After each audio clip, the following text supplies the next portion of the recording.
Gary Lynn Bruce. I'm from Prosper, Texas. I found out it had to be like May of 2009. I first had pneumonia.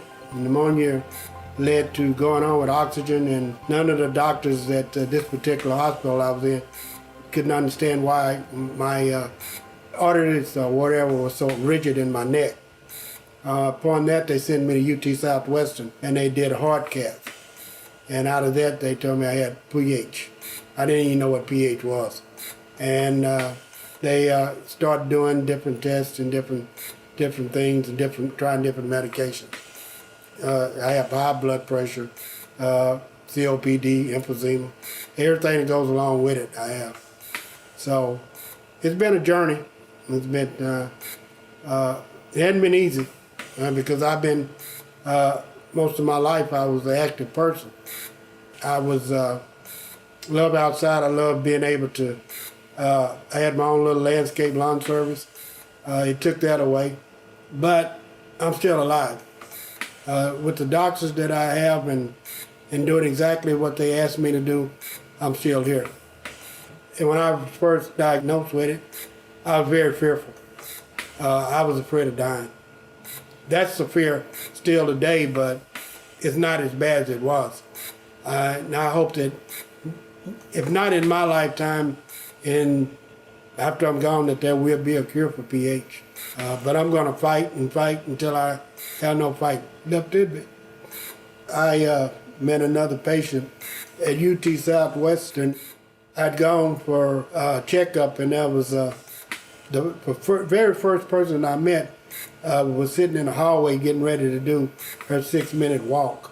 And we began to have a conversation, and she was telling me about what she had gone through and had been in and out of the hospital, and that it was an awful disease.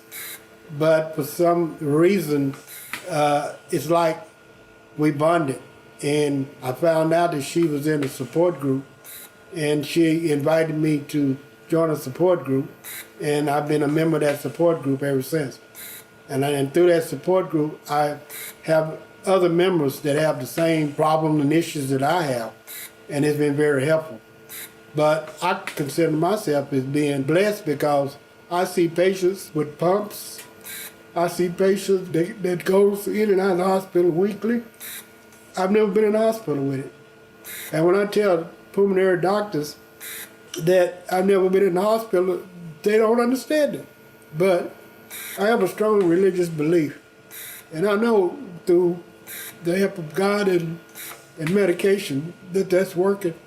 Now I'm at the point where I'm 65 years of age, and I'm asking more questions about where can I go to get something different and better, not better treatment, but what's out there, because now we're at the point of we're discussing lung transplant. And at 65 years of age, a lung transplant, both lungs, is very fearful. And I don't know, it's a fear.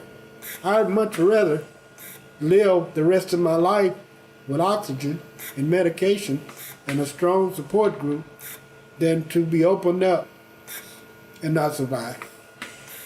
Because I lost a good friend out of the group last year from a double lung transplant and never left the hospital. But I know whatever is in store, I know there's some good things out there, and I need to know what options I have before I continue on this journey with even discussing a transplant. I've got family members, I've got 3 lovely granddaughters, 2 grandsons. I want to be able to see them grow up. I don't know. I'd like to be able to go around them, and I have a 3-year-old granddaughter that's afraid of me because of the oxygen. It's hard. But they don't understand. They know that they wasn't born with oxygen in their nose, so when they look at me, it's like even little kids in the store look at us funny. But I try to make a joke and I tell them, don't ever smoke cigarettes and listen to your mom and dad. Or do this and do that. But it's a hard life. It really is. But it can be a good life. It can be a very good life, because there's not a day past that I don't get up and fight this disease. I was married for the second time. It only lasted 5 years. I now live alone. I cook for myself. I maintain myself. I do all the things that I'm required to do to stay as healthy as I possibly can. I work out through pulmonary rehab twice a week. I walk 1.5 miles every other day. I've lost 32 pounds in the last year and a half. I'm trying to lose 15 more. And last November, I walked the entire mile in the PH Fest, which was a milestone for me because I couldn't do it the year before.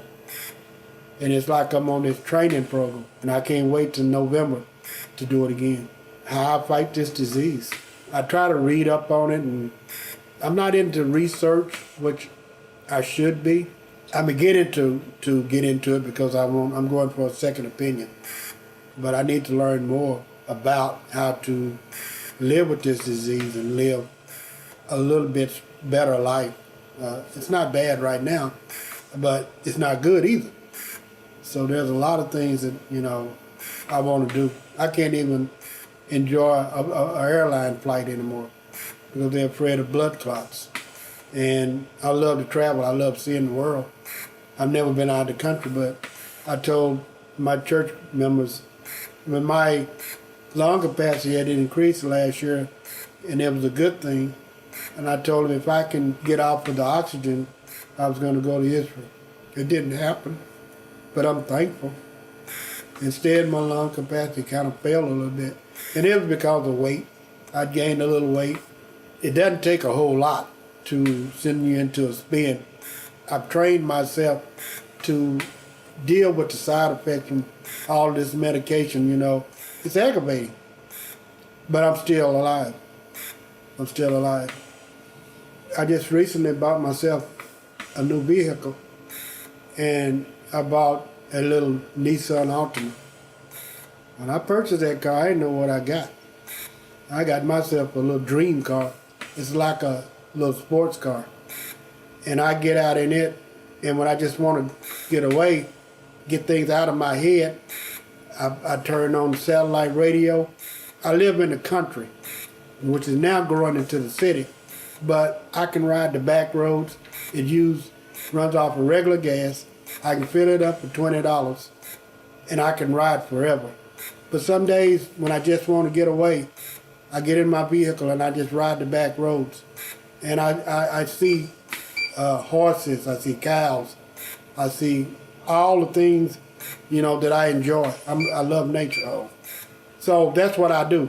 I try to find something to take my mind away from PH every day. I get up every morning at 5 o'clock, 6 o'clock. I use Facebook to spread the word of the Lord. I do Bible scriptures. I do this thing that God gives me, and I do that every day. And then I go out and I do something. But when I get tired, I'll come home and take me a nap, and then I'll find something else to do. I enjoy just doing different things. I enjoy going out. I didn't do that for 5 years when I was married before. I was sitting in a chair wasting away. Now I go doctor's appointments. I do whatever I feel like I want to do. And I don't want people to worry about me because I'm okay. I've got myself covered. I have buttons in my vehicle I can press and get emergency people there. I have that at home in my apartment. It doesn't matter anyway because if it's my time, I'm gonna go anyway. But I try to do something to keep my mind. And then I work out twice a week, and then I do my walk.